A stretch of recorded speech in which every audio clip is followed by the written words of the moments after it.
He's back, and he's more sadistic than ever. But there's one plot point Welcome to Derry has introduced, a potential weakness for Pennywise, and it changes everything we know about the character from a lore and power scaling level and has severe implications for the franchise, as it might be a little bit of a plot hole. Now, Welcome to Derry has 5 episodes that are out. I think this might be an 8-episode show, and I've been lukewarm about the show for a while. The first few episodes didn't really impress me. I get the point of it. A couple of kids are going to start hallucinating until they find Pennywise, and somehow they beat him. Maybe they don't, and Pennywise goes to sleep.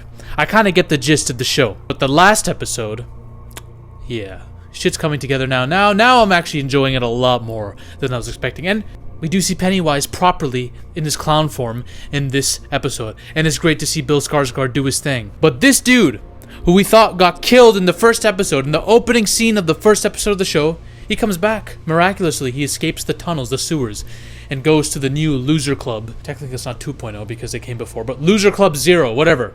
And basically tries to guide them to the sewers. Whatever could go wrong with this? Because it turns out, this ain't a kid that somehow survived the wrath of Pennywise. No, this is Pennywise. This is Pennywise taking the form of a boy, not taking the form of a fear of the children's, although you could say he's taking the form of their guilt maybe, but he took the form of a boy, attracted them to the sewers, and then turned into Pennywise as he showed them all the carcasses of their friends that he ate alive. This is brutal. This is brutal. Meanwhile, he's murdering a couple soldiers that are following him into the sewer, trying to capture him as well, taking multiple different forms. This is what we've been wanting to see. Pennywise do his thing, mass murder a bunch of people. Then this dude, the guy from The Shining, who has the ability of The Shining, Pennywise traumatizes this man, sends him back to a memory of his abusive grandfather, beating the shit out of him, shooting his mom in the leg or whatever, opening his little box of trauma, which could either be really bad for the town of Derry or really good depending on how they use this box, which we're going to get to. But the plot point that has been introduced, that of the dagger, and the shards of the meteor that Pennywise came to Earth on. Basically, Pennywise the clown came to Earth long ago and then awoken when early settlers came into Derry. Now, there were natives that were around during this time, and the natives somehow, I have no idea how they figured this out, and this is all told to us in a big dump of exposition in the episode that came before the last one. Basically, they take shards of the meteor that he arrived in and figured out that this can be used as a way to wall off Pennywise from the outside world. If we were to put all these 14 or whatever shards around him, he would not be able to escape. It'd be like an impenetrable prison for him. So they do this and lock him up in that forest where he can't escape. Somehow they figured this out. I have no idea how. They just bury them in certain pieces of land, and now the military have been trying to find these shards as they pinpoint the exact location of Pennywise. Somehow. So, now we know another weakness of Pennywise. Besides the Battle of Wills, Battle of Judd, this is another weakness that we have not... I don't think this is canon in the books. We've never heard of this before, but this is a thing. This literally stops Pennywise from being free to the outside world. Then at the end of the episode, Lucy finds the dagger. As before Pennywise tries to kill her, the dagger, the shard of this meteor is in the sewers stopping him. It creates this impenetrable shield that he can't get through. Very, very fucking interesting. Now, only question is, what if someone used a dagger to stab Pennywise? Can it kill him? Remember what Pennywise is.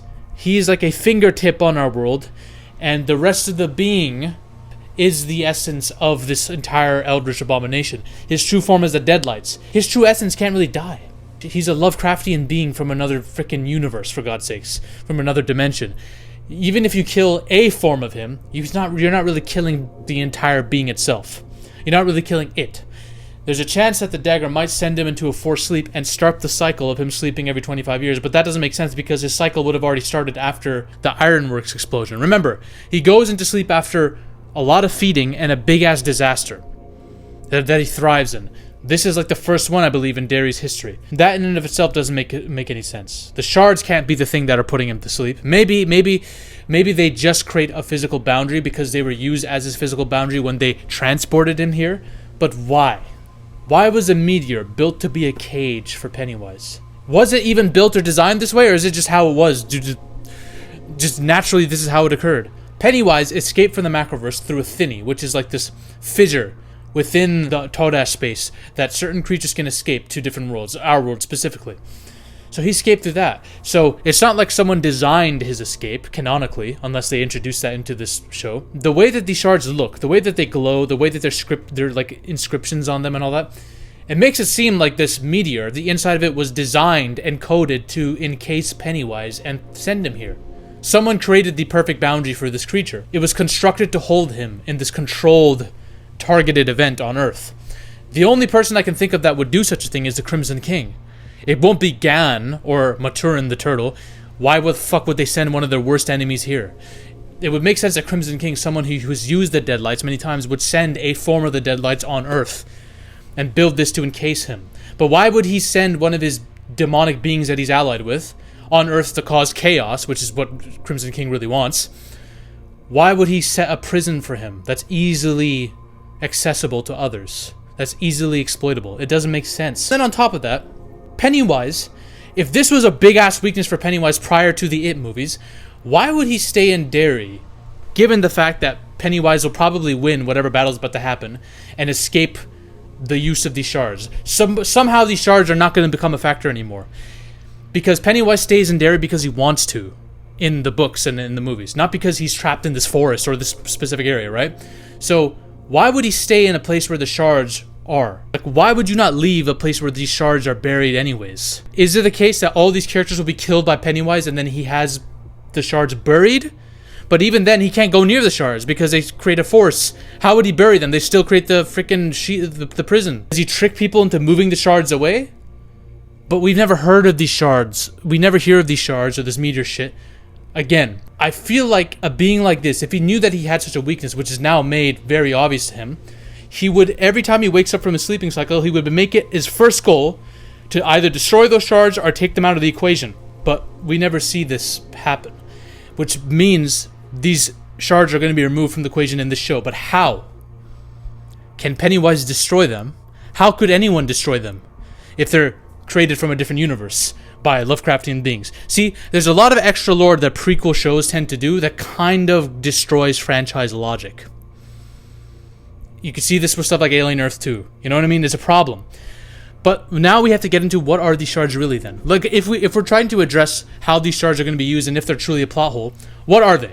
I don't know if they're going to go this direction, but I think they are made from the same material that the outside of the Dark Tower is made from. The inside of the Dark Tower is the flesh of Gan, but the outside is just like special dark cosmic concrete. I think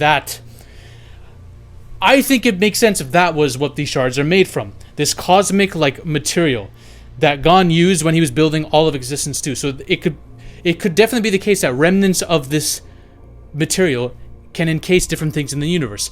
Therefore, if there is a fissure in the macroverse from the Toadast space, maybe a manifestation in the form of a meteor comes with this material. Who knows? That could make a lot of sense. Can they be destroyed?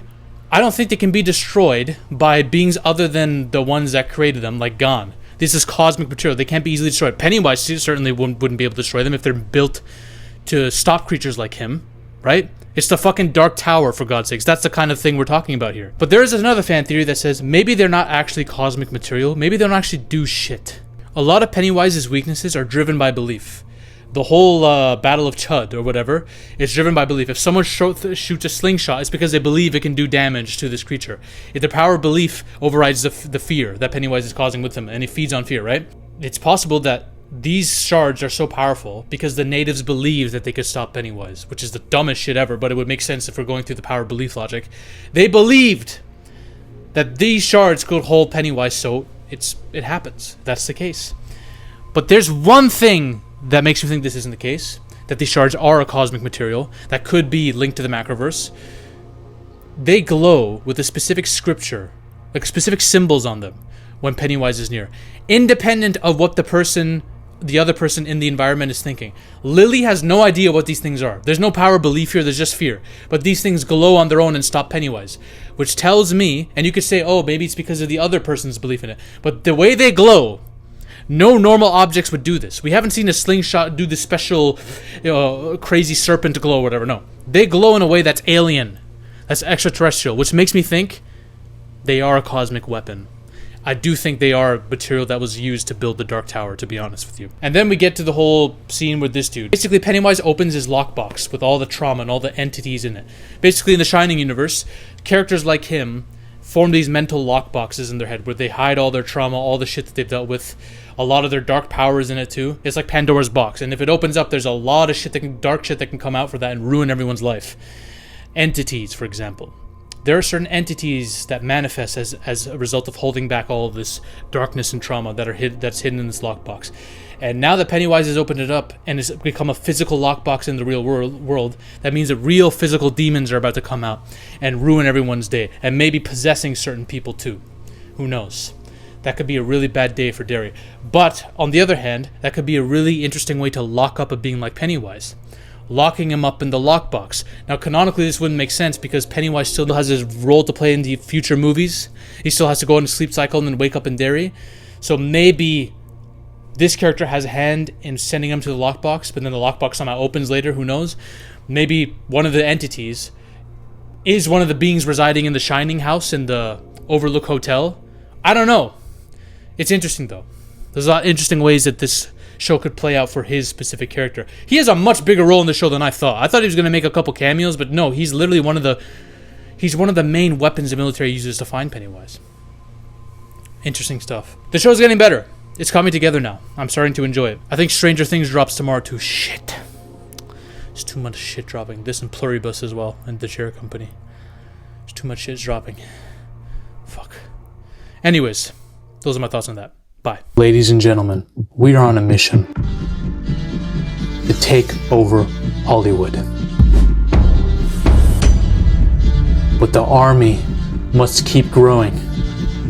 If you want to suggest video topics to me, or talk about your favorite movies or favorite film theories in a community with like-minded individuals, join the Zafy Discord now. Link is in the description and the comment section as well. Join us. This movement is just beginning.